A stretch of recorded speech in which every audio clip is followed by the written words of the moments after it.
بسم الله الرحمن الرحيم.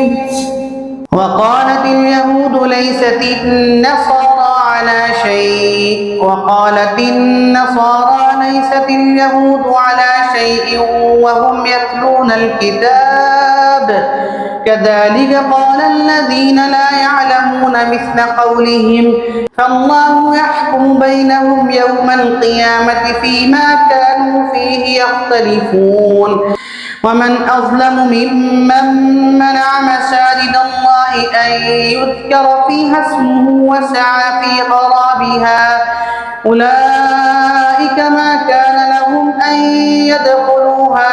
إلا خائفين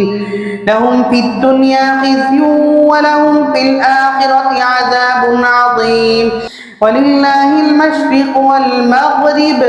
فأينما تولوا فثم وجه الله إن الله واسع عليم وقالوا اتخذ الله ولدا سبحانه بل له ما في السماوات والأرض كل له قانطون بديع السماوات والأرض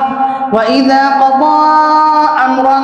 فإنما يقول له كن فيكون وقال الذين لا يعلمون لولا يكلمنا الله أو تأتينا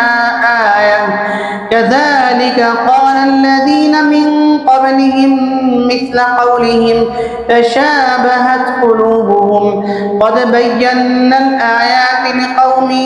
يوقنون إنا أرسلناك بالحق بشيرا ونذيرا ولا تسأل عن أصحاب الجحيم ولن ترضى عنك اليهود ولا النصارى حتى تتبع ملتهم قل إن هدى الله هو الهدى ولئن اتبعت أهواءهم بعد الذي جاءك من العلم ما لك من الله من ولي ولا نصير.